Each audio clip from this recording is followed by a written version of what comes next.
আন্দোলন করতে হবে। যদি আন্দোলন করতে পারি, আমরা এই তিনটি দাবি আমরা বাস্তবায়ন করতে পারবো।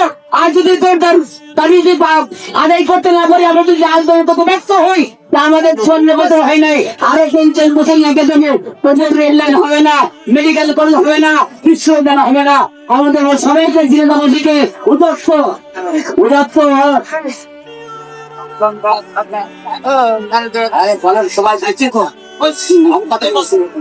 আল্লাহ আমাদের সংগ্রাম করার তৌফিক দান করেন। আমাদের নেতৃবর্গদের আল্লাহ কথা চাইতে একসাথে আমাদের কাতারে এসে এই তিনটি বিষয়ের জন্য আন্দোলন করার তৌফিক দান করেন। আলহামদুলিল্লাহ রাব্বিল আলামিন।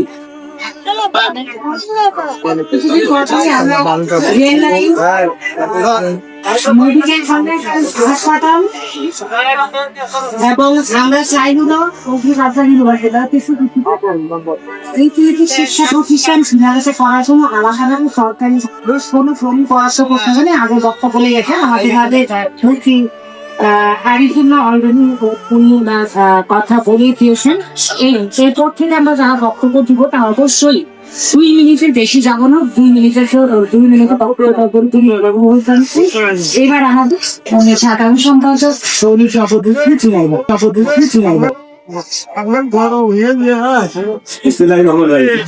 এখানে অনেক লোকজন আছে, আমি কথা বলবো না।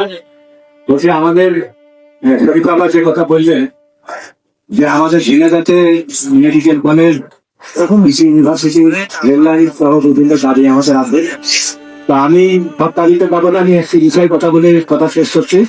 সেটা হচ্ছে যে আমাদের ঝিনাইদহে যে কোনো রোগী আছে রেফার করে পাঠিয়ে দেওয়া হয় ভরতপুর বা ঢাকা। এখানে আমি মনে করি আপনার লক্ষ্য জনসংখ্যার এই ঝিনাইদহ, এখানে মেডিকেল কলেজ পুরো দরকার। মেডিকেল কলেজের জায়গা আছে, তা আমরা কোনো মেডিকেল কলেজ করার জন্য মেডিকেল কলেজের সমর্থনে যে সমস্ত অন্যান্য ইনস্টিটিউটের দরকার, স্বাস্থ্য ফান্ড আছে, সেসবগুলো আমাদের আছে। সেখানে আমি বলবো বাংলাদেশের একটি জেলা, গুরুত্বপূর্ণ জেলা, এই জেলায়